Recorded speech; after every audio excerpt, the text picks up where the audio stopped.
It's the Pint Size Podcast with PSP Carl Page and the Casper Sam Jefferson. Let's go. Good evening, everybody, and welcome to Pint Size Streaming the Podcast, episode 6, and we're live. And we're live tonight with the Casper. How are we doing, Carlos? Good evening, Casper. And we've also got a very, very special guest, local legend, Dean McMacken, Travel Counsellor, sponsor of the show. Good evening, Dean. Evening, guys. How are you both doing? Very, very well, thank you. You're good? Enjoying lockdown? No, not really. Probably not as much as you are. Yeah, having a great time. Thanks for joining us, Dino. Cheers, Dino. We'll start off as Dean is one of the sponsors of the show. We'll give our sponsors a mention. So, Dean, while you're here, thank you very much for sponsoring us, as well as 147 Sports, 147 Golf, the Raka Triangle, R9 Facilities Management, and Track Employment Solutions. So, this week we are going to start with the pool. Casper, know much about the pool? Ultimate Pool Champions League? I saw a little bit last week. Obviously, we were Nikhil was obviously the favourite last week, as we saw, and he won his round, his group through, and we were saying about Shane being not a bad price, but didn't do too well, I believe. From what I didn't see too much, I won't lie. No, Nikhil was the favourite, short price favourite, and got through. Tonight is the first quarter-final group, so it's Phil Harrison, Neil Raybone, Aaron Davies and Rob Warne. Rob Warne's a last-minute replacement for Josh Kane, who unfortunately had to withdraw with COVID. So the other three are quite difficult to split. Close to the top three, aren't they? Yeah, Phil Harrison's a multiple world champion. Neil Raybone's a former world number one, and Aaron Davies is a current world championship runner-up. So it's, as you can see from the betting there, it is difficult to split. I'd probably go with Neil at the price, just because there's maybe a little bit more value, but yeah, it's hard to split them. Yeah, I agree, mate. I agree. And that's all I think we've got to say about that. We might be having a few technical issues here.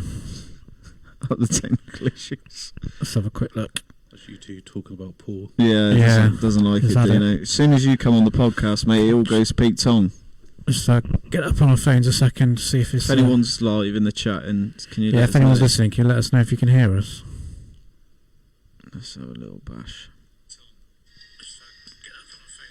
No, seems alright. Yeah, it seems alright. We'll carry on. So, Casper, we'll cut that out. We'll move on to, first of all...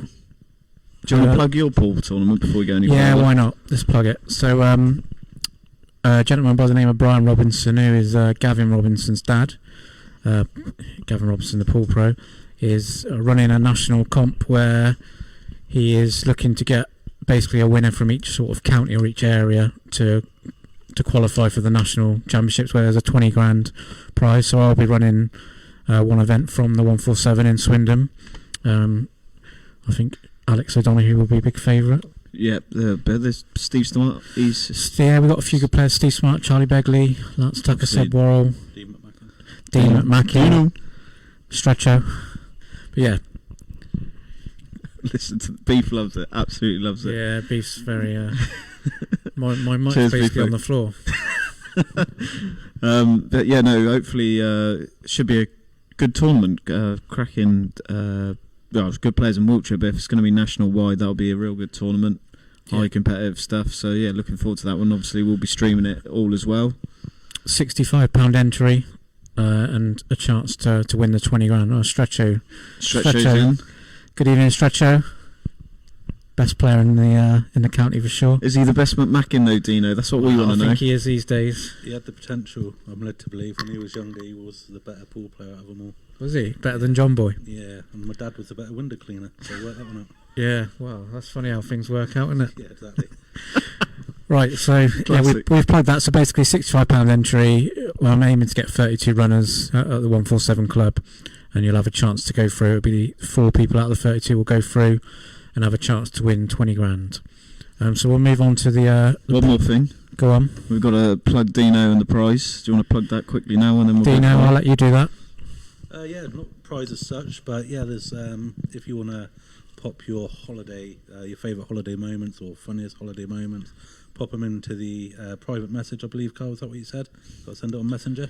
Yeah, unfortunately, I've been told you cannot add photos into the comments on the live stream. So if you are willing to participate in this offer or this prize, if you can just comment in on the live stream, comment in and then send a private message to the streaming page. Or to you, yes, to you or the page, and we'll have a look. Dino will be the judge on the photos as well, but there's a chance of winning a little gift from Dean if we get a couple of £150 per person towards holiday next year.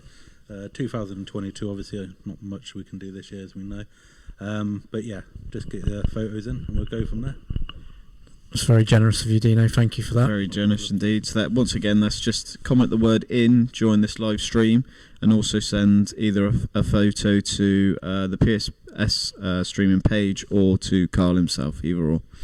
Okay, so we'll move on to the Premier League from the weekend. I don't want to do this. This subject gets worse and worse every week for me. It's shocking. Could be a Swindon fan. Well, at least they won, Dino. Yeah.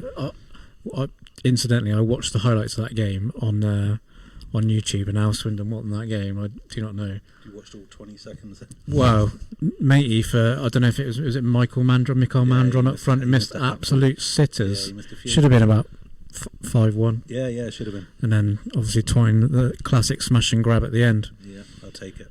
Yeah. So we started off Friday night with Wolves against Leeds. We did, 1-0 yeah, 1-0 Wolves. I think that was Adama. Went down as an own goal, but Adama basically smashed the bar and hit the keeper on the back and went in. I didn't watch the game, so I can't. It was a hell of a strike, but yeah. Yeah, it went down as an own goal in the end, doesn't it? It did, yeah. Bit of I don't know if it's a surprise. Wolves haven't been the team that they were last year, but they're always a hard team to beat, aren't they? I think Jimenez being out's a big miss for them. And Leeds obviously are normally a pretty attacking team, but both funny sides, I think. I think when Leeds play teams who counter-attack us and they get caught out, Yeah. teams who sit back and just wait for them to attack, that's when they tend to lose these days. Yeah, I think you're right about Wolves. Casper William Jose is not a. Don't think he's scored yet, has he? no, he hasn't scored. He's only got one of a penalty. I think that's all he's done so far. But yeah, they're comfortable. So yeah, 1-0, and then the early skip kick-off Saturday. Early kick-off Saturday was Southampton against Chelsea, 1 each. Tuchel's first game he hasn't won under management. I mean, Southampton have been struggling for form as well recently. So, John. Don't worry, John. He's when we get to the part of the show where it's stories about John McMacken. We got story time. He's got his notes here, but he's brought a journal by the looks of it. He's got a binder and everything. Yeah. Dino's brought. It's a novel. But yeah, so Minamino for Southampton, I think it was, and Liverpool player doing well. who scored for Chelsea? to see. Who was Mason Mount. Mason Mount, yeah. Playing on it. Was it a penalty? I don't even know. I think it sure. was. I think it was. I think it was. And then moving on from that, it was the ball draw, bottom of the table clash, Burnley and West Brom 0-0. To be fair, West Brom done well. They absolutely battered them. Yeah. Battered them, should have won. And Burnley's not a great place to go, is it? Not a lot of teams struggle there. So I think that's 3 points there that they obviously needed, and that's them done. I would say West Brom. Big Sam's only got one win, I believe, since he's been in charge. Yeah, and usually when Big Sam comes into a team, he shores them up at the back, but really he hasn't done that with West Brom, and they haven't got a goal scorer. So when you leak goals and don't score, it's a recipe for disaster. I think he's been brought in for next year.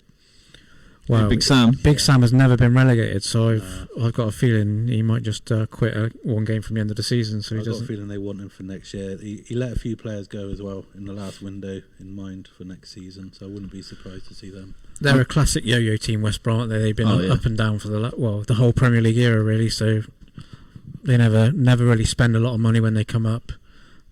And hard for them because they're not the biggest team in Birmingham, are they? So no, Birmingham are up the Villa. We're just going to skip the next game. We don't need to talk about it. So the next game is the Merseyside derby. Don't need to talk and about it. And we've got a couple of Liverpool fans either side of me. No. Fully deserved that was Everton. I thought they were quality. Yeah. Kebab. So this is what happened. I'll tell you what happened. So I put the TV on. I thought I'm going to watch this Merseyside game. I saw kick-off and I turned it off because I knew we were going to lose. Because I saw what Kebab done and I went, what's the point? So I turned it off. And I watched the highlights after, just to depress myself. You're on about Kabak, are you? Kebab, yeah. He Kebab. is horrendous. He's not even honestly, Dean, we wouldn't have him at Swindon. I feel sorry for players like that though. I think you're 20 years old. You've just come from abroad, and they're throwing you into games like that. Well, he's come from Schalke, who he's come from absolutely rock bottom of the Bundesliga. You know, I'm surprised he's not give Ben Davies a go because his quality at Preston. before Something's going on there. Before they signed fully him, fit. Something's going on. He can't be fully fit. well, before they signed him, Mark Lawrenson did a big piece. I think it was on BBC, and obviously Mark Lawrenson's a Preston fan, so we've seen him a lot. And he said told this story in the podcast last week, mate. Did I? Well, I'm going to tell it again. But basically, he should be playing. Is what Mark Lawrence. Well, Mark Lawrence has said he's probably not good enough for Liverpool, but he's a very good defender, and he's at least played in English football. This Kabak is absolute. Yeah.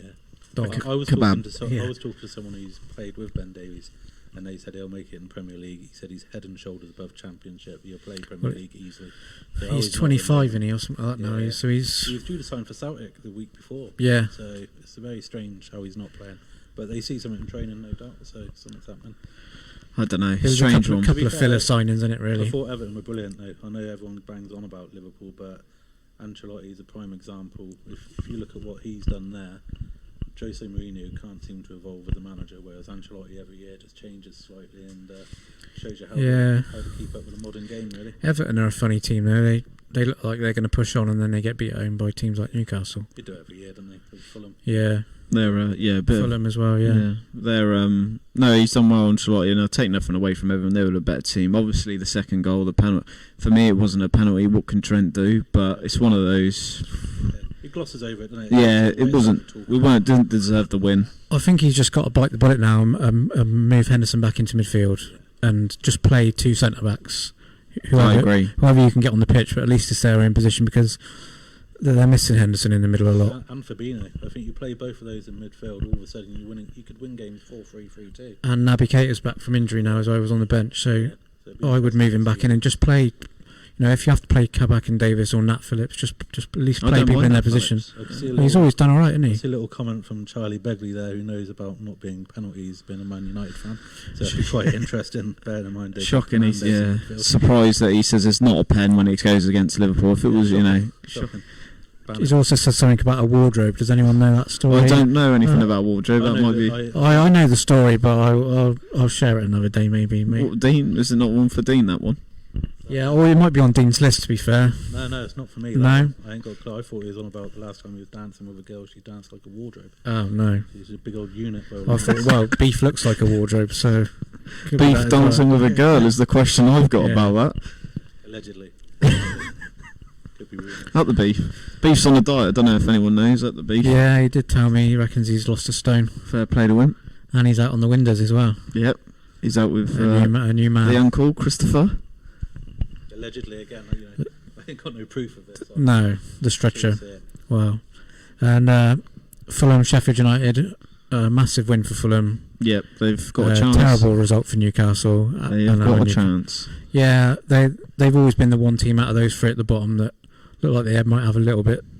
They're a solid team. They not got a lot of goals in them, but they've never been battered, have they? I think this game would be interesting in regards to Fulham. I can see Palace getting dragged into this. Yeah. Hodgson's out of contract in the summer. There's a bit of uncertainty. When they've not got Zaha, they're a poor team. Right? I think I saw that in 8 they've won won in 18 games without Zaha or something like that, something crazy, and haven't scored in 16 of those 18 or something madness like that. Literally, if without Zaha, they're nothing. So tonight this is a big one, isn't it? Palace Brighton tonight. Yeah. They're both at the bottom, so they're both a draw's not good enough. But I like Brighton. Every time I've seen them play, they play some great football. They just seem to have problems scoring goals, but I think they'll have enough. I think Newcastle. I don't know if you watched the United and Newcastle game last night, but Newcastle played really well. Yeah, they're starting to attack a bit more. Yeah, we're starting to be able to get our best players on the pitch, and Saint Maximin's a great class player. He's way too good for Newcastle, but you need him to be firing because obviously Wilson out for you boys is going to be a big struggle. That's why because Joe Linton ain't going to. Well, he got injured. Luckily, someone gave him a boot in the back, so hopefully you need him out. Hopefully, I feel sorry for him again though. That's another guy I feel sorry for. You're playing in wide of a midfield, not even wide. Yeah, but he's been there a while now. He's had plenty of chances down the middle. He's £39 million. I think I see the other day he scored 3 goals in Two of them against Oxford, weren't they? 50 something. It might be either 50 or 80 appearances. Well, Premier League goals this is. He did score against Oxford and Rochdale in the Cup as well. If he scored against Oxford that day, good player. Yeah. Great player. But yeah, I'd agree. Obviously, they're only 3 points behind you now, so right up your posterior backside. But I think it's not all over. With Fulham's the only one, though. Obviously, West Brom and Sheffield, they're absolute toast. Yeah. Well, if you look at you can go up as far as Palace. I think Southampton will be all right. Yeah. But yeah, 29 points. I think Newcastle are in trouble. If they play like they did yesterday, I think they'll win enough games to stay up. I'm with Dino. I think out of them, I'd say Palace and you boys are Yeah, the we're two in to big watch. trouble, but at least we're having a go at teams. We played Sheffield United last month or whenever it was. They hadn't won a game all season, and we went ultra defensive and got exactly what we deserved. At least now we're having a go at teams with a bit more killer instinct. We could have been 2 or 3-0 up, 3-1 up at United yesterday. I think it says something. You have to be honest, though, how poor it's been this year, this league. You're looking teams like Fulham. No disrespect, how long did it take them to string 2 wins together, and they're safe. Well, they can be safe. They shouldn't even be in with a chance of being out that relegation zone, really. I think COVID has played a lot of part, and it must be difficult as a Premier League footballer to be playing in front of empty stadiums as well. I just think in these times, I don't know if it brings the best out of people. Like, does it really show the best of the best? Because City doesn't seem like they've affected them at all. No. There's no pressure. It can go either way. There is no pressure on them, to be fair. If you're a player that doesn't like playing in front of the packed stadiums and having the crowd on your back, then it obviously will work in your favour because you feel no pressure. But some people thrive on the pressure, so it can go either way, I guess. Strange one, strange times, but hopefully next season we'll be back to normal. Obviously, I haven't seen it fully, but it sounds like the Euros might be on as well. So there's rumours going around that the FA have submitted to host it here. So all of it? All of it over here, yeah. Oh, right, interesting. So I wouldn't be surprised if that's why all of a sudden he said that from June stadiums will be able Well, he said from the 21st of June, and we play Scotland on the 18th. Yeah, so it'll be interesting to see. That may change. Yeah. Yeah, we're playing Czech Republic 3 days after, I think, at Wembley. 3 days after the crowds will back in. Touch wood. Yeah, so moving on to Sunday. Early kick-off was West Ham against Spurs. Cracking result. Spurs are awful. Spurs are Spurs, mate. There's just such a... I don't know what to say about Spurs. They're just bottlers at the end of the day. They're never going to win anything, and that's all that needs to be said about them. West Ham, David Moyes has done a cracking job. I'm not his biggest fan, but... I'm not his biggest fan, but he's done fantastic this season at West Ham. They scoring goals, They've made a couple of really astute signings. Souček's been a great signing. Mikel Antonio looks like he's kicked on. He's obviously a big, strong lad and quick, but he's added goals to his game. And Jesse Lingard's turned, just added that little bit of spark in midfield. Definitely. I think that goes back to no pressure again, though, because West Ham is toxic. Yeah, when they've got fans in that stadium, they don't like playing there. They've said that they're on their backs. All of a sudden, no fans and players are playing well. So it's a fair point. West Ham fans are a funny bunch because they demand a certain kind of football, don't they? Yeah. And they almost would sacrifice that for winning, which is strange because they've not been a top team for a long, long time. Yeah. But you're right, Dean. They do demand. They don't really. I don't think they're much of a wanting to see good football. They want to see physical football. They want to see that we're winning the war and the battle sort of team, not off the ball as well as on it. Strange team, but they're doing well. So whatever he's doing, fair play to Moyes. Yeah, I don't think they'll hang on to top four, but they've had a great season nonetheless. Nonetheless, no, can't argue. There'll be a few. I think Declan Rice will be wanted by a few teams this summer as well. So it'll be interesting to see where he ends up. Funnily enough, he'd be a good player for Spurs. I can't see Spurs attracting that sort of player. They don't have the money for him as well. He's going to get 60 million anyway. He's the sort of player they need. Yeah. Just sitting there and letting that and Don Belly running forward. Well, they've got a player called Eric Dyer that does that. Horrendous. And he'll be one of Southgate's first names on the team sheet, no doubt. He'll be the first, no doubt. The most aptly named footballer ever. Eric Horrific. Dyer. Yeah. He is shocking. He is dire. So, after that we had Villa, Leicester. Villa announced before kick-off that Grealish was not playing, so basically they're a one-man team. Is this? We got just the McMackins in tonight. We got John Boyan, the stretcho, just coming in. Put the mic nearer to you so we can hear you. Sorry, when there's all Dean's Turn them moments. off. Dean's, this technology stretcher, it's hard work. You got to try and teach. It's all done over Zoom. Yeah, you have to remember, Stretcher, we're all on Zoom. Oh, I've just had a message from Pemwell. Funnest holiday pick was while I was live to trigger on FaceTime. You look quite aroused in the top right. Cheers, Penners. Thanks for that, mate. Definitely. That's a winner. Voucher's on its way. Carl's just sent that to me, and I've just screenshotted that for later. Oh dear, Carl's just sent for that by all accounts. Yeah, some kind of bank. John Boy, I'm allowed to go to Bampton. No danger. Are you allowed to go to Vegas? Is that? I heard a rumour that's not so going down so well in the McMacken household. John Boy's been given an official pass. Official pass For in Vegas. writing. For Vegas, not. I don't know about Bapto. Yeah, Stepmom 93 has okayed it. Yeah, wow. and the rest. Who's your favourite of the 93, do you know? Any pool players or not? Yeah, that's for another day. Oh, okay. That's for another day. Any pool player. We've got a top five. I always quite like Dennis. He was Dennis, always good to me. The hitman. We've got a top five later from Dino. Top 93. Top 5 John Boy exes. We could just do a podcast on that. Well, we could just do a John McMacken special. Maybe that's for another week. I'll take control here. Moving on. Moving on. Man City 1-0. What's that? 17 in a row, I think it is. They've won or something stupid. Yeah, took an early lead to Sterling. Sterling could have had a hat trick in the first 10 minutes, but after that they wouldn't. Arsenal sort of grew into the game a little bit, but Man City, They'll get absolute machine. Man City. They'll get beat soon. Well, yeah, they're not gonna. Now's the time to start looking to Dino, bet on them. Mike, Dino. High odds. So yeah, now's the time to. Dean, I start thought you was backing against experienced on this. Yeah, you do all these broadcasting. You're interviews online. Swindon Radio's number one. It's usually a more professional setup. Oh, okay. The zoom in on this one, I've got photos being sent to me of people sat on the toilet, and slightly different. That's Penners, unfortunately. Graham Barrett at BBC doesn't do that. Penners, the voucher is £150 per person off a holiday abroad in 2022. Minimum spend 2,000, and that's from Dean, our sponsor. He's a self-employed travel agent. So it's a little voucher, £150 per person.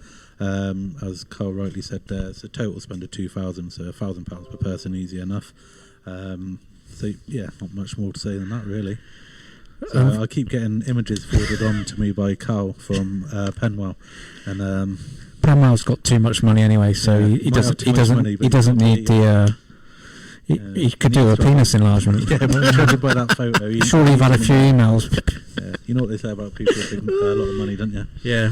The photo is proof of that. John Boy. Alright, we'll move on to what's the next subject. Just the last one was United Newcastle. We've already covered that game, so I don't want to. They won. Whatever. Yeah. So Dino, we're gonna just do a little. We don't normally talk about Swindon that much, but as you're on and you're a big Swindon fan, we're gonna just do a little talk about Swindon and what's going on with the club at the moment. What's going on with the chairman, Lee Power? Absolute mess. What's going on with Sheridan, the manager? What do you make of it all, really? It's an absolute joke now, really. It's Sheridan's there, for anyone who don't know. He is friends with Paul Jewell, the chairman, so he's there till the end of the season. No proper contract. They're trying to get rid of the club, trying to sell it, but no one wants to buy it for obvious reasons at the moment. So we've got someone who literally has no tactics, and I wouldn't be exaggerating by saying that. I don't know if you heard about the game last week. It was on the telly, but for some reason there's no commentary, so you could hear the manager for 90 minutes and the players. What on on the iFollow? Yeah. So for 90 minutes, all you could actually hear was arguing and him yelling, "Lump it forward, you're fucking useless." Yeah, he's a lump forward straight at the top, and he's sort of manager. He's Pamela, leave me alone for fuck's sake. Saturday was a perfect example, actually, and everyone's going on about it's great to get the 3 points, but to put it into perspective, in the 93rd minute, we're at home to Crewe. It's 1-1. He made a substitution to waste time at home to Crewe. So he was trying to waste time, then the players went against what he said and got a winner. So from what I'm hearing, it's not great. There's players not in the squad, but it's Swindon Town, and it is. I think from the start, Dean, even from I was a big Swindon fan for years and years, and had a season ticket for a long time. I haven't been for the last 10 years, but from the outside, as a neutral, it just looked like the cheap option. Sheridan, obviously, as his mate. It is, yeah, he's doing him a favour. And that's not the first cheap option as a manager we've had over the years. We're used to it as Swindon fans, but I think this one is more in line. I wouldn't be surprised if he's not even being paid properly at the moment, the manager. I think there's a sale that they've openly said they're trying to sell to some Americans. He can't, because by all accounts, Gareth Barry's got an investment in the club. So it's just a mess at the moment. He can't sell behind Gareth Barry's back. So yeah, it's a joke. I heard that obviously we sold DJ in January for literally on deadline day, wasn't it, at $4.5 million or whatever, and they said that was going to keep us going until February. I wish it was $4.5 million. It'd probably be about surely 400,000. Nowhere near. About 400,000. No player in League One is Swindon's wage bill is around about 1.6 million a year. I heard it. Has it gone down a load from last year? Wasn't it twice or something like that from last year? To be fair, this year you can kind of understand it. You know, there's not been a lot of money coming in. There's no fans. Yeah. So I do understand that. But it's I don't know. It's been happening for years. Over the last 5 years, you've just seen it going down, down, down. And we all knew this was going to happen. He's just bought the training ground. You know, he's got approval now to build a training ground, and you know what's going to happen there. He's got permission to build houses on it. You know what they're doing. So there's a gentleman out in Australia called Clem Morfini who's got 15% stakes in the club. By all accounts, he wants to take the club over as well. So I think we're close to the end game, but it'll be interesting to see whether the debt goes into it. It's a shame when you think about lower league teams, and having followed Swindon since I was a kid, really, you look at teams like Brentford is a good example, where I've been away to Brentford loads of times watching Swindon, where Old Griffin Park ground was a bit of a shithole, and you would always say we were probably a bigger club than them in terms of ground, and look what they've built, a new ground, and look, they're on the verge of getting promoted to the Premier League. They've invested heavily into the Moneyball system as well, which is a way of spotting talent. Years down the line, they're heavily on statistics. Yeah, passing, completion, runs, and stuff like that. So, just goes to show if you can get someone in running the club well. Like Bournemouth, for example, as well. A tiny club, really, even compared to Swindon. But not a fan of Bournemouth. A fan. No, there's a lot. A lot behind the scenes with Bournemouth as well. They got fined financial fair play and stuff. It's a running joke that they're not the fairy tale that people think they are. Well, but you are right. But on the field, as a fan, is what you want. You want to see that the success. Obviously, you do want the club run well. But I'm just thinking of all the teams I've been away to watch Swindon at, small clubs like the old Dean Court ground is still the same place, but shitholes of grounds, really. Yeah, exactly. And where you always think, well, we're a bigger club than them, but look where we are. We're not almost certainly going to get relegated this year, and who knows, we could be in the conference in a couple of years if it carries on going. Well, thanks for having me on. I've enjoyed it. Yeah, we've talked well. All the best. Good night. Yeah, how are you getting on there? Anybody want a holiday you can't go on? Yeah. About Swindon Town. What a night. Yeah, no, it's obviously not great times considering was it only 10 years ago we were obviously on the brink of going up to the Championship for the first time in a long time, and the bubble happened, and then it's all gone downhill unfortunately a bit since peak time. We've had with Ritchie Wellens, I thought he was the cheap option, but he done a great job for us, so you can't. But we have had some big name managers in, and I thought, to be fair, in January they signed a good couple of loan players, and I thought positive signs. The problem is they signed footballers. Yeah, the manager don't like. No, he doesn't. He just likes to hoof it forward. But I think the big thing at the moment is keeping Scotty Twine as well, because I think his deal runs at the end of the summer. He wasn't even playing for. He was on the bench 2 or 3 games at least in a row. He's an interesting one, Twine. Yeah, I think he still need. If we wasn't in trouble, he would still be out there on loan. I still think he needs a little bit of work doing. But he's got potential. I personally think that he's going to leave in the summer, and we'll just end up getting money at a tribunal for him. Yeah, there's rumours that Championship teams want him, so I can't see him. I can see why. I think he's got potential, like I said, but like you say, how Swindon's being run at the moment, why would you want to stay, really, even though he's a Swindon Town boy? But You don't want to stay when you No, could be out of a job in a couple of weeks. The way it's going with Power and all that lot. So Exactly. I think while we're talking about Swindon, we may as well lead into our top 5 Swindon players of all time, which is one of our. Usuals. Well, we'll do a countdown. We'll do a countdown. We'll do our number 5, and then we'll all do it. So I'll go first. For number 5 is Super Sammy Parkin. Super Sammy, he is also my number 5 as well. Really good He striker. was obviously my list is going to be a little bit younger than both of yours, I think, but he was one of the first players. Obviously, when I first went to Swindon, he was there. It was him and Tommy Mooney up front, and we got the playoffs that year. I think it was 04. Andy King was manager, yeah. Andy King, yeah, and R.I.P. Andy King. Done a good. What a man. He was not a bad player, old Super Sammy Parkin. I think he got a bit of a weird following. I don't know why, just because of the name. I think more than anything. He was actually at Northampton on loan, and a lot of the Northampton fans said, "What are you doing signing him? He's absolutely horrific." I remember when he first signed and I saw his goal scoring record. It was poor, and then I think he was only there 3 seasons, but 20 goals. Yeah. And then he obviously got sold to Ipswich. But yeah, Done nothing after. a recent Swindon legend. He's got a horrible ankle injury, I believe, after 3 or 4 months at Ipswich, and he just didn't settle. He's one of those prime examples of a footballer where sometimes the club suits you. Swindon seems to have a habit of we do get good strikers in. If I remember rightly, he actually made it wasn't actually at Simon Cox. He made my old man a bit of money. Backed him at 50-1. I told him to back him at 50-1 top goal scorer. Yeah, Oh, he's beginning of another the season, great yeah. player, and Simon Cox scored some very good goals as well. Cox. Yeah, he was close to my list actually, Simon Cox. Yeah, for mine, I've gone for actually all time, even if I haven't seen them play, just all time Swindon players. But Who was yours, number 5, Dino? My number 5, I actually went for Charlie Austin. In terms of, I've gone a slightly different to what you've done, Carl. I've gone for 5 players that I've seen play. yeah, In terms of talent and progression as well. And some of the play, when he first joined, you think he had 3-4 weeks before he was bricklaying. yeah, He come on, scored against Carlisle, and he's another one. Talking about gambling, I back him every single game. If he's starting a game, I back him any time to score, and he's made me money. A lot of money. he's an out and out goal scorer. He's the best goal scorer. It's between him and Duncan Shearer for number 5. Yeah, But in terms of goal scoring at the county ground, I don't think I've ever seen anyone. Just knew where the net was, didn't he? Always. The only thing with Austin is everyone says about the miss at Wembley. The bubble. it did bobble though. Yeah, It did bobble. It was horrible, but that's unfortunately what. but we didn't sometimes is deserve relevant. anything out of We that didn't. game. We No, were horrific, no. which was.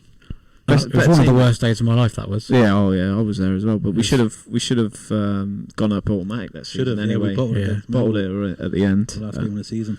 But yeah, great player. Obviously went on to QPR. He's still scoring goals. Well, he's back at QPR, but he scored goals wherever he's gone. He's class player. Yeah, and he's back amongst the goals now as well. So, like I say, in terms of players that have gone on to do well from Swindon, there's not many.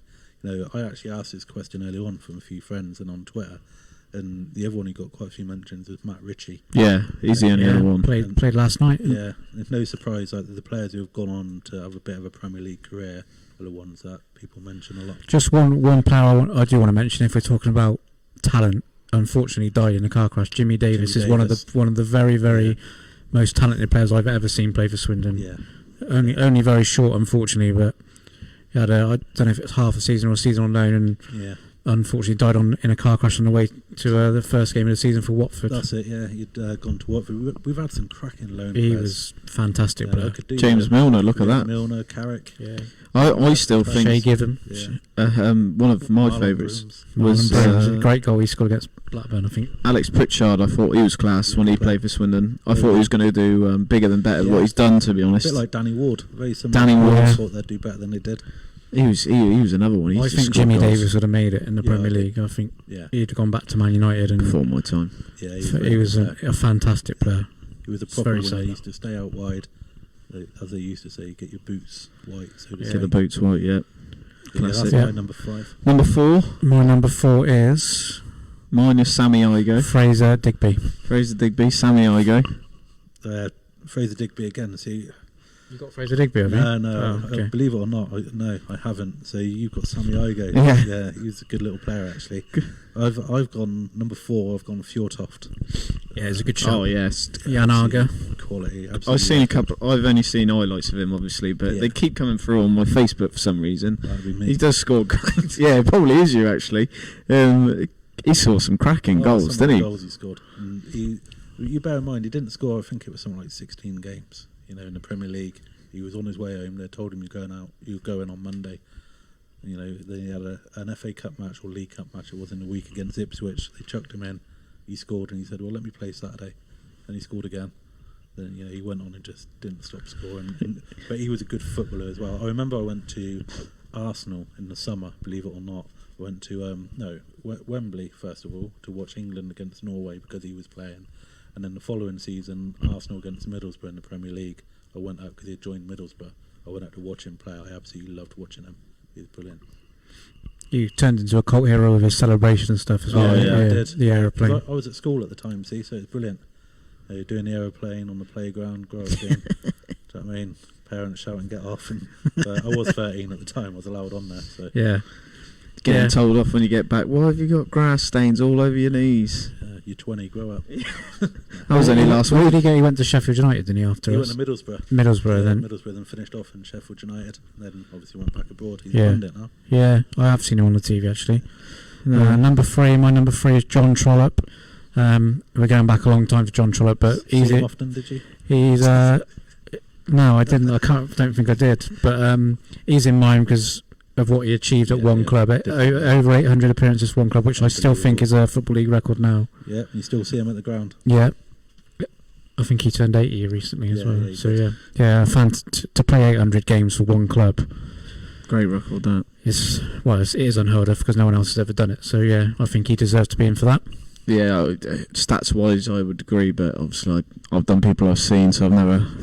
But it was just before my time, so I couldn't quite get him in. I'm surprised Dean hadn't seen him play, but My number 3 is Gordon Greer.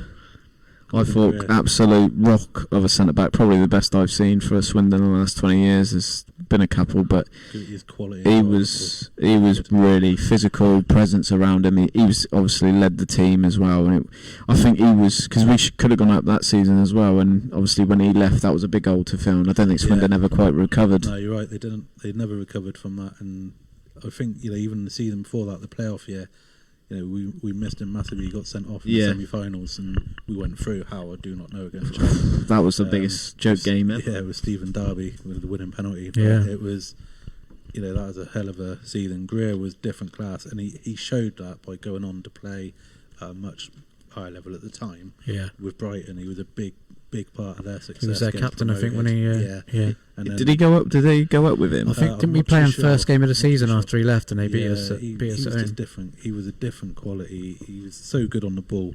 When I used to go with my old man that season, and my old man was a big fan of his. He really Remind him of himself, was it? no. Oh, the John. Any stepmoms go with you, or just you? No. Gordon Greer was good at overhead kicks, and he isn't. Okay. It was your number 3, Dino? Yeah, sorry, my number 3. This is a total random one, so you can skip over it if you want. But Nesta Lorenzo, Argentinian defender. yeah, it was surreal. It was a funny year because you think about 1990, this was, but he'd just won the World Cup with Argentina.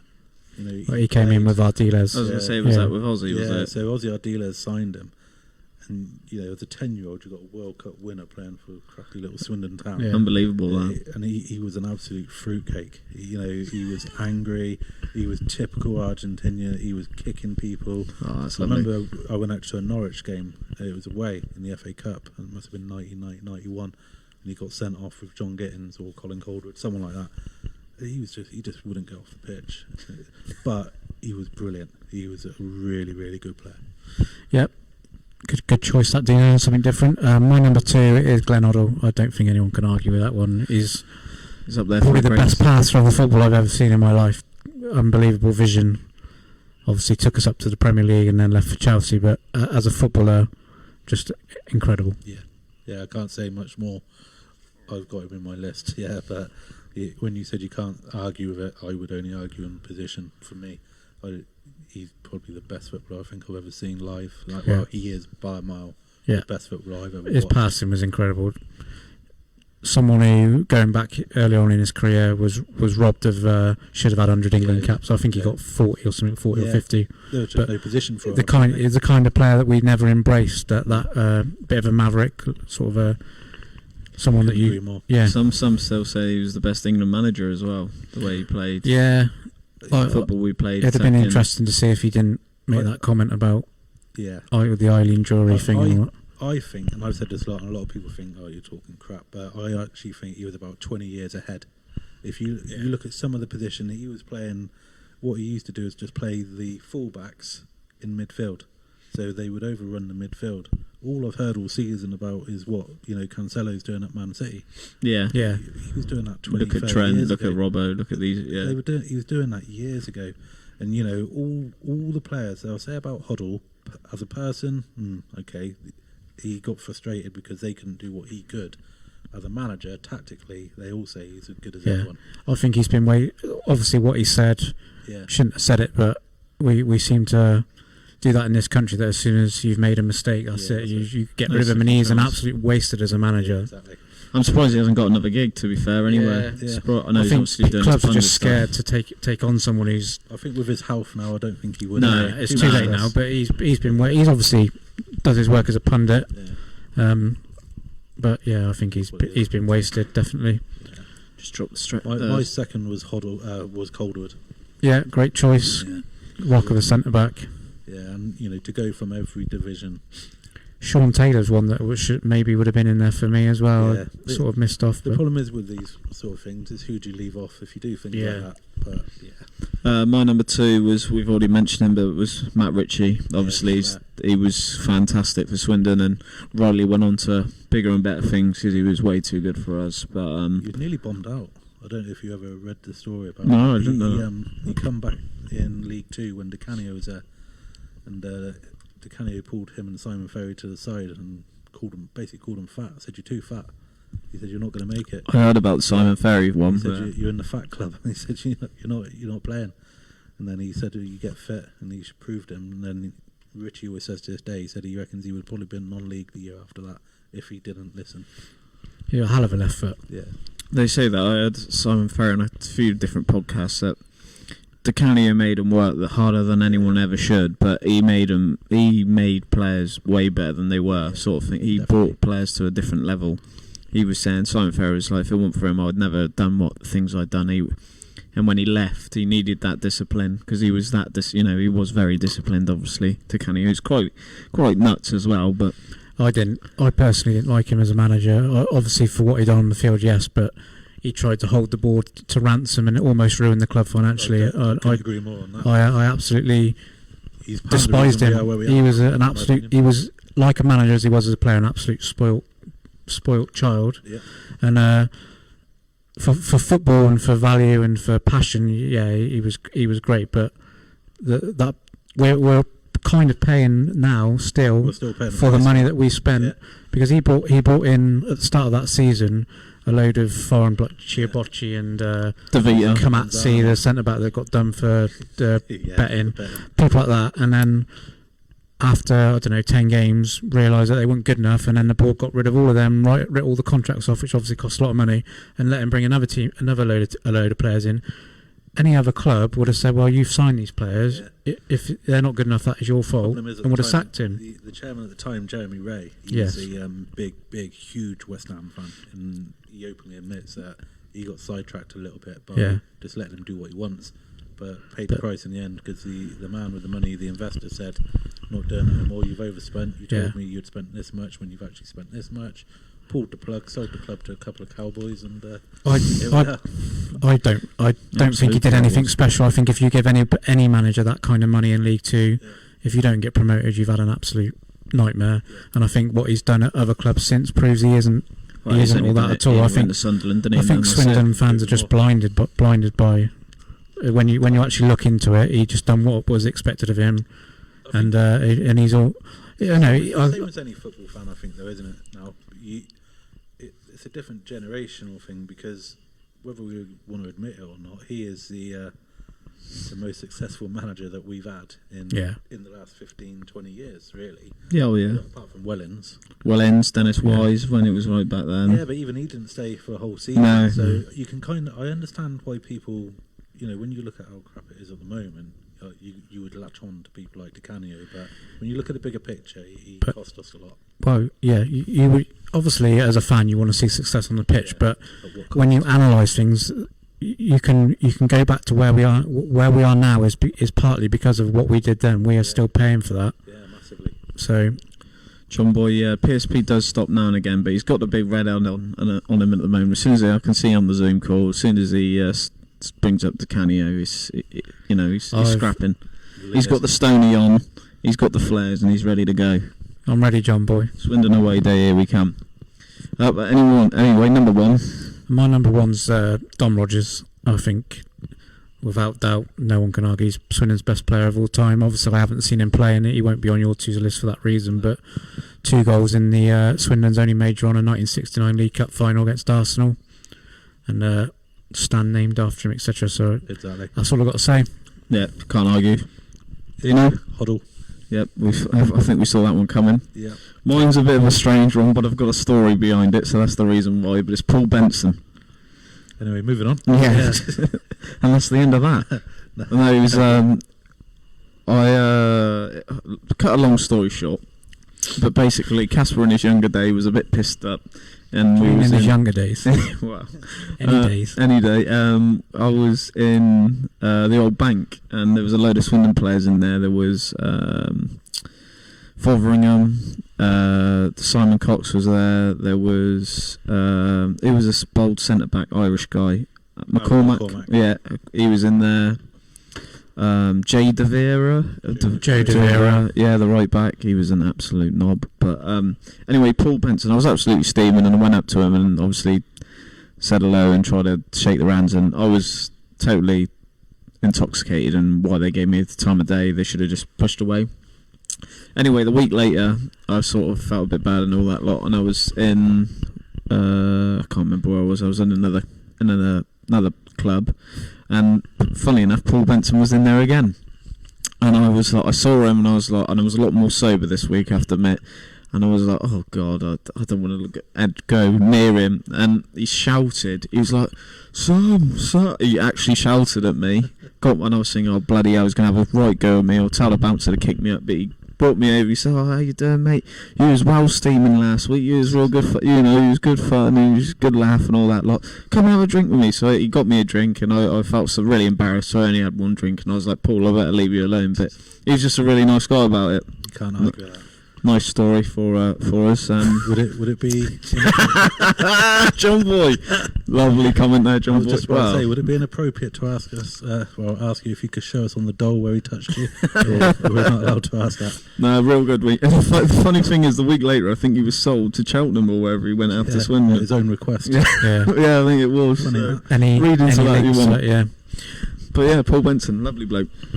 Well, that's our top 5 for that. We've got another top 5 in a little bit later, holiday destinations, but we'll move on to let's talk about the snooker, Welsh Open snooker. Yep.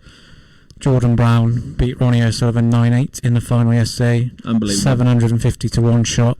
Lovely, wasn't it? 80 odd in the world. Yeah, it's 71 I think he is in the world, but yeah, 750 to 1 shot. He was 8 to 1 in the final to win it. Obviously, Ronnie was 14 to 1 on, so you probably would have got bigger. Well, you would have got bigger than 8s on Betfair and all that lot. But incredible run to the final. He absolutely blasted past Maguire in the semis. But apart from that, I think he went to a decider pretty much every game he came through. Yeah, 5 games I think were deciding frames. Deciding frames, yeah, and beat Selby in the quarters on the last black of the game as well. So he rode his luck, but fair play to him. When you get to these, you need a bit of luck, and then he pumped Maguire 6-1 in the semis. Yep, and then he had Ronnie in the final, and his highest break until I think his clearance at the end was 48 during that match the whole time. What? He had a ton. He had 107 in the first session. Oh, apart from that then. Sorry, I missed that one. Sorry. I was asleep. You can't lie, Casper. Make stuff up. No, that's what I heard on Eurosport when I was watching the highest break caption come up on there, and Ronnie had 135, I think. He missed a platform for 2, and Brown's was 107. I'm pretty sure. Right. I know. Apart from that, it was odd. But anyway, fair play. Yeah, Paul, it wasn't a great standard. I think Brown was just playing his usual game. He's just a solid sort of player. Doesn't pump in the big break, but Ronnie was just giving him so many chances and never to be seen again. Jordan Brown.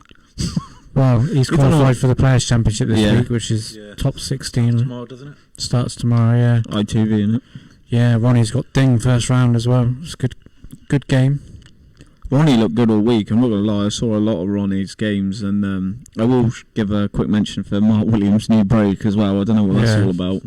Considering he's saying he wants to play 10 seconds a shot and stuff, and then Ronnie was doing it back to him in the semis. Ronnie's the only... What Williams is trying to do is obviously put it into the pack, and then hoping that they play away behind the black, and then he can just play a safety off the pack behind the bulk. But Ronnie was just tapping it, and then Williams was playing that shot behind the black, and then Ronnie was gaining the advantage. So as long as people start doing that to Williams, he's not gaining any advantage from it. I thought Ronnie sort of outfought him there. Outfought him. Well, I thought...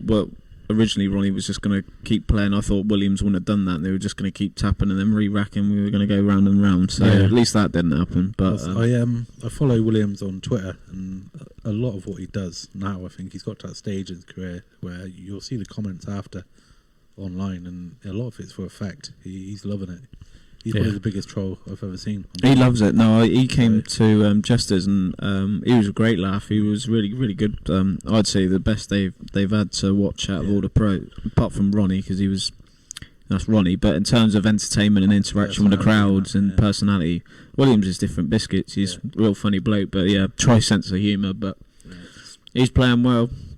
I think he's just enjoying it now, not putting any pressure on himself. That's He's telling in his interviews and stuff that he's just, he's 45, 46, same age as Ronnie, and similar age. I know they all turned pro the same year, but 93, 92, class of 92. 92. Oh, it was football, wasn't it? No, it's the same. It's the same as Snooker. Higgins. I thought it was 93. No, 92, mate. I didn't realise I was actually stepping into a relationship here. You two, right? Well, I've got to keep correcting Casper. That's the only issue. But sorry, beef, come back. Yeah, bring back the beef. Bring back the beef. Yeah, bring it forward to 12 o'clock for your beef. Yeah, So move it back. Well, he needs to go to about 3 a.m. Yeah, he was out on the windows today though. Yeah.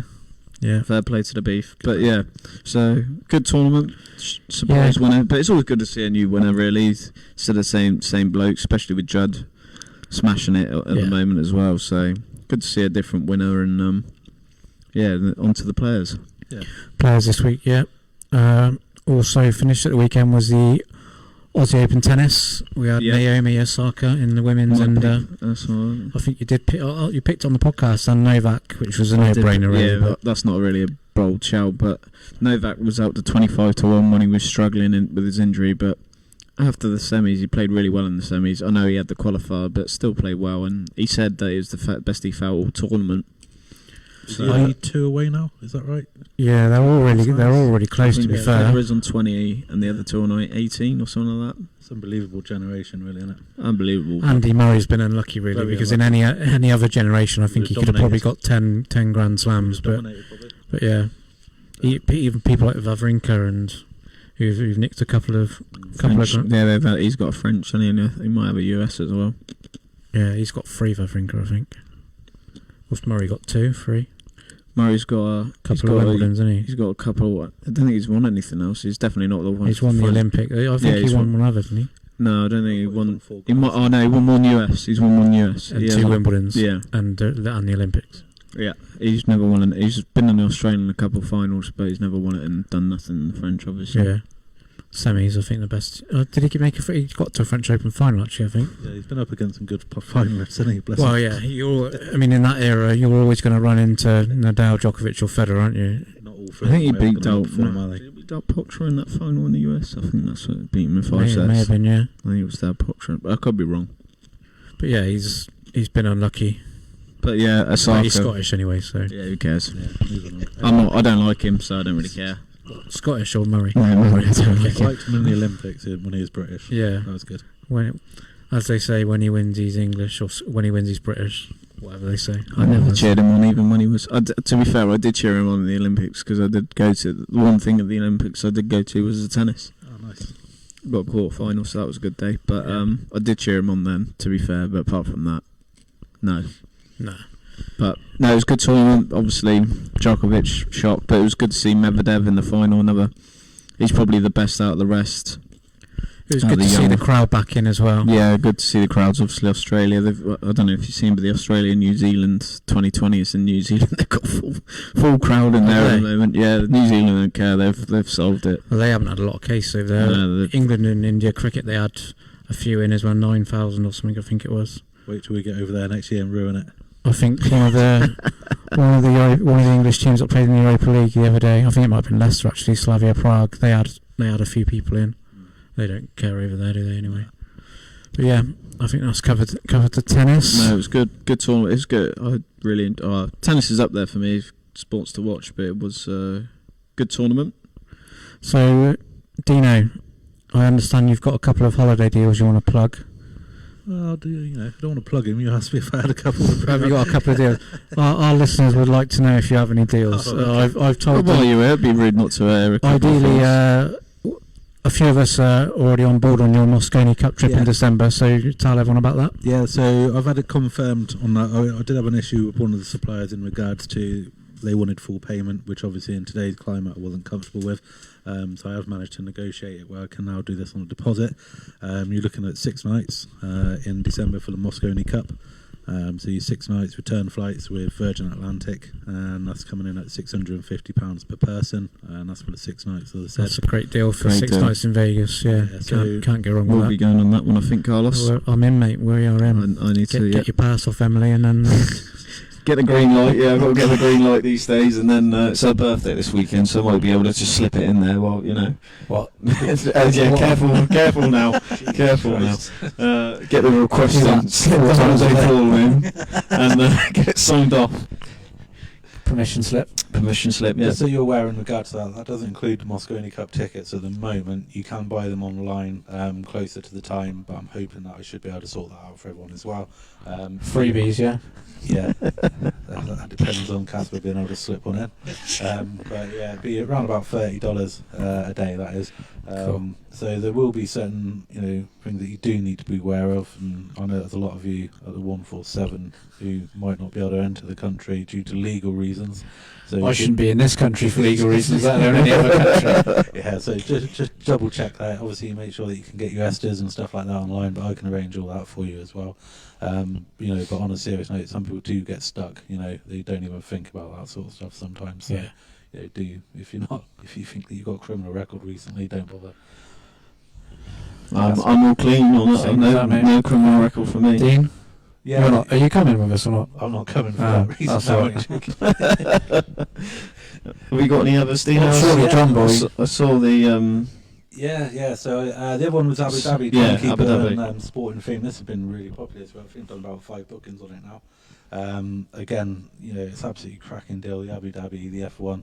I can do 7 nights there. That includes the 3-day pass as well. So got your tickets. Practice qualifying on the race. Got your practice qualifying on the race. That includes the pit walk as well. You can do that, and all the entertainment after. So any like live events, they tend to have a bit of an open air concert after. So again, I could do the return flights, transfers, 7 nights in Abu Dhabi, your Formula 1 Grand Prix included, and then I can also do. There's a desert safari that you can take part in. But I can switch that, which I think I'm likely to be doing for the F1 Adventure Park, so you can go to the theme park instead for the day. And that's coming in at the moment. That's at 1799. So that's coming in at that price. When is that, Dean? That is in November, if I remember correctly. This year? Yeah, that's this cool. year. All right. So another good deal. We should be okay by then as well to go. These countries at the moment, are on a red list, but that's going to be getting. Hopefully will be looked at on May 17th, I believe. I haven't had much time to have a look at that myself, but I was going to say, well, we're on it. What do you think the likelihood is of holidays this summer abroad? Yeah, well, they're looking at it on May the 17th, by all accounts, which is really good. I think that you're going to, from May 17th after, you're going to start to see travel open up. I think you'll see Greece being one of the first to say you can come over. They're desperate, aren't they? They're desperate. But it works both ways. I think vaccinations could be a big thing, but that's a different argument. Some people don't want it. Those same people are the same people I spoke to who've been out to Africa.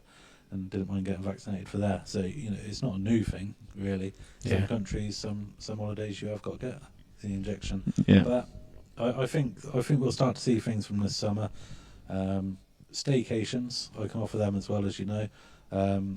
Very, very. Do you do 4 days in Pontins at all? I do, yeah, I do. I actually do Butlins. Yeah, I've got access to all those guys. Oh, brilliant. Casper, when we going? Yeah. John Boy, can you get another pass out? No, it's cracking stuff, and if anyone's got 80s weekend at Butlins Minehead for the boys.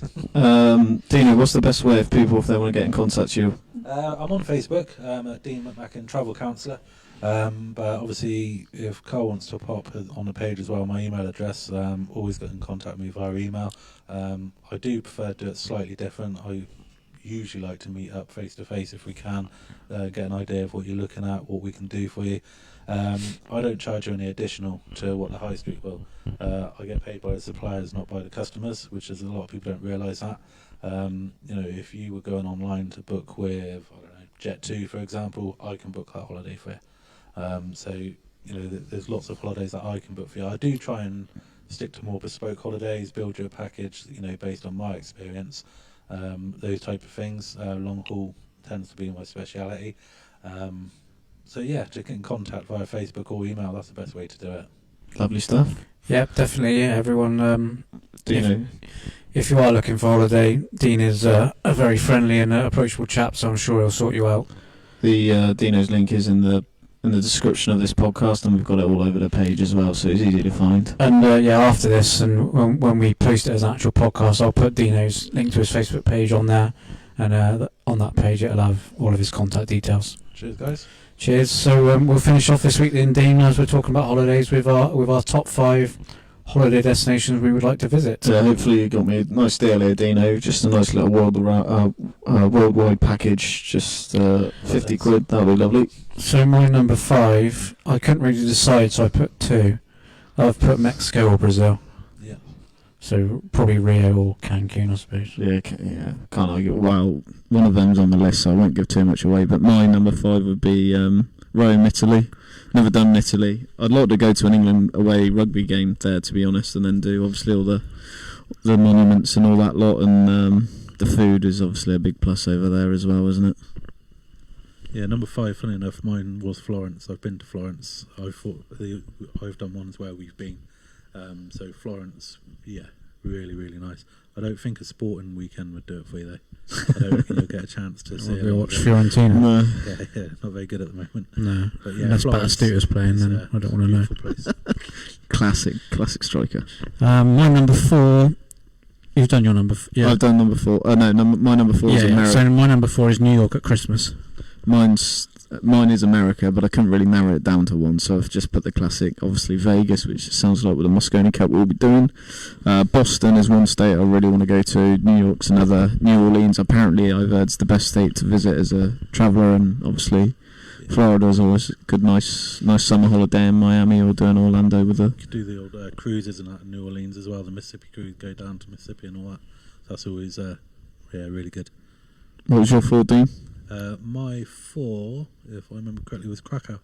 Oh, nice. Again, I'm just going Poland. Yeah, it's absolute eye-opener. Good for stag do's, I've heard now. It's good for everything. Yeah. It really, it's a real eye-opener. I kind of always wanted to go for the whole Auschwitz experience because everyone tells you to do that.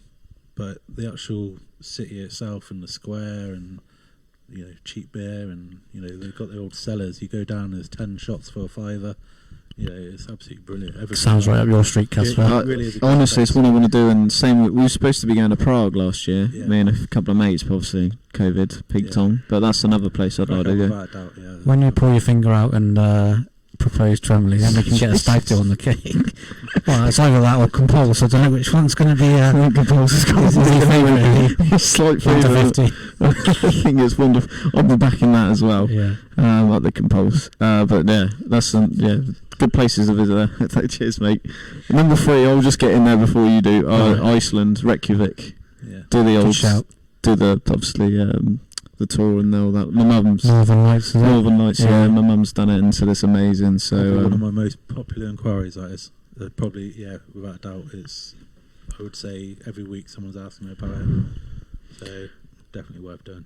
My number 3 is a drive down Route 66. Yeah. That's bucket list stuff, isn't it? Yeah. So what would you do on a Harley or?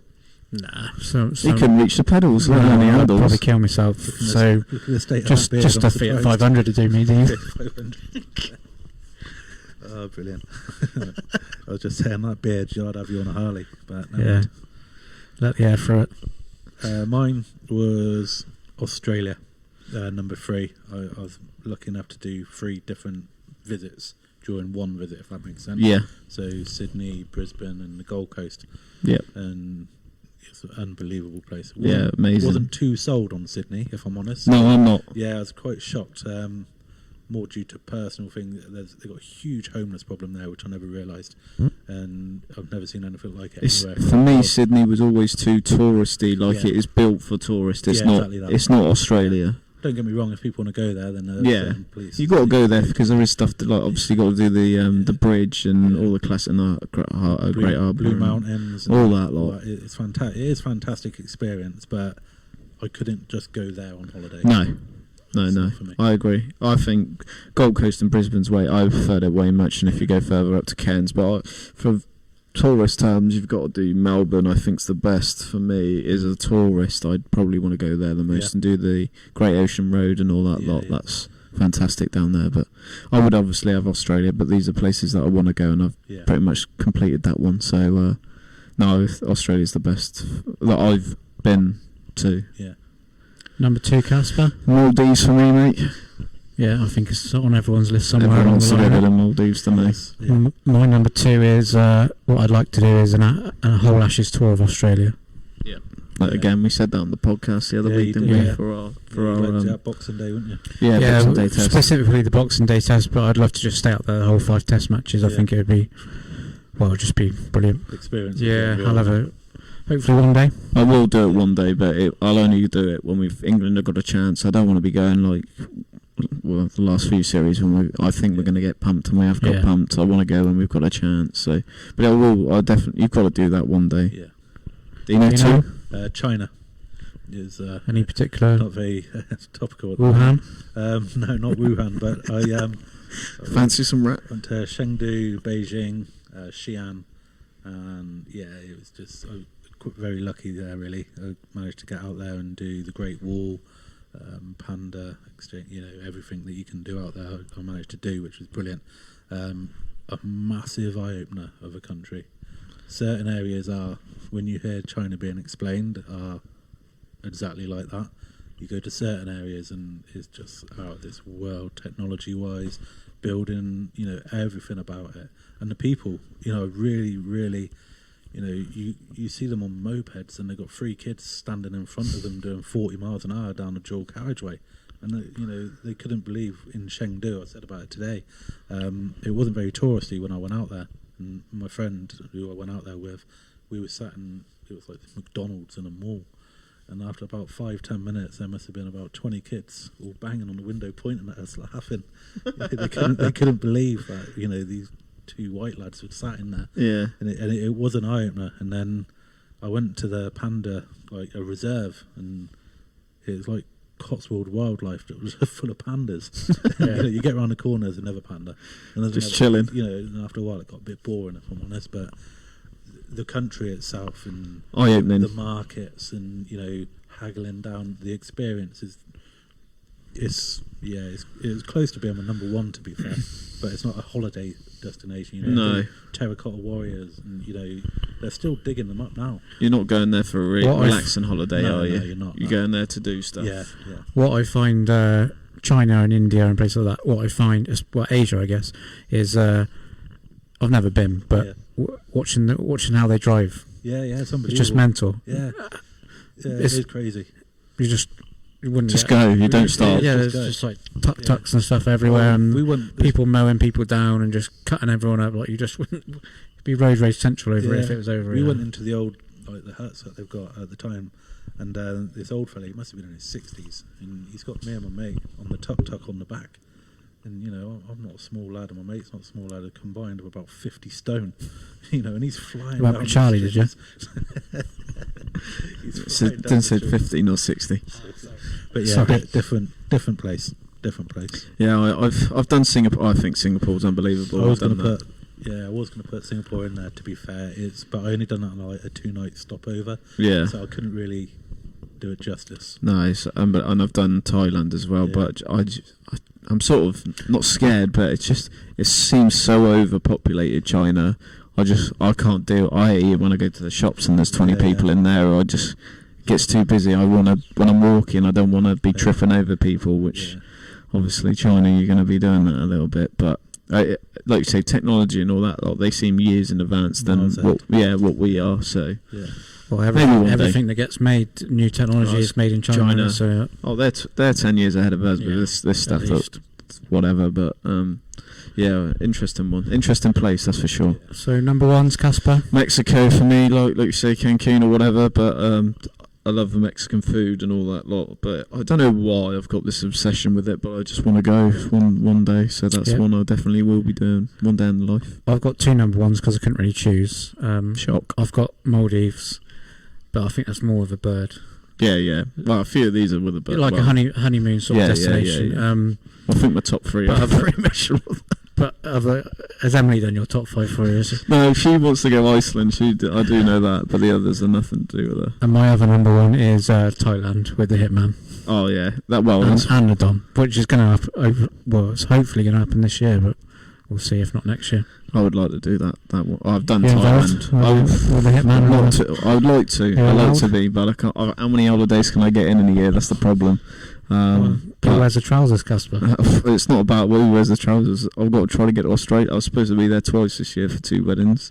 Yeah. I've obviously got, if we're going to do Vegas, then I'll be going away with a missus somewhere, and then I've got another lad's holiday in Prague, hopefully to be booked. So run out of days and holidays. Can't do it all, mate. Can't do it all. Dino, what's the number one? What's the biggest best tip? Where should we all be going? But we've all got one Bognor. place close. No. County ground. Dubai for me. Dubai. Yeah. I love the place. I've been out there 5-6 times maybe now, and it's once you find somewhere where you're happy and you hear so many things, so many stories why people don't want to go there, and it's just not. It's the heat for me. I'm not very good when it's ultra hot. Like when it gets sort of late 30s, 40, I'm struggling. It does get hot, but then the hotels, they're at such a level that I spent about 2 or 3 days just on what they call the lazy river at the Atlantis. Yeah, I love the lazy I just river, literally just lounged on it 3 days. That was it. I just stayed there, but the place itself, the city, there's so much to do, and it's more than what you see on the telly. And it's more, people would say you can't hold hands. Yes, you can hold hands. There's certain parts out there which are not touristy, which you would never go to, and if you take the mick and abuse, then you're going to get in trouble. But you're not going to go there. There's no need to go there. Yeah. It's like, I don't know, pop into certain parts of London, which aren't very nice. As a tourist, you just don't go there. Yeah. And it's ridiculous, some of the stuff you see.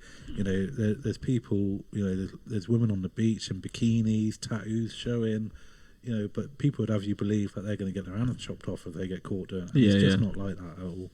Although this year has put me off a little bit. I was tempted to go back later on this year, but the way that everyone went out there this year has turned it a little bit not great for me. So turned it into Marbella a bit more party central, so to speak. Yeah, that's what it's. They're trying to make it become a bit, aren't they? There's a hell of a lot of Brits out there. Yeah, and it never used to be like that. I like it. Getting out there doing a desert safari and going to a lot of the tourist places, which is good. Skiing in Dubai. Work that one out. Yeah. You can do it. So there's lots of, and it's cheap. Believe it or not, it is cheap. It can be expensive, but you can make it cheap.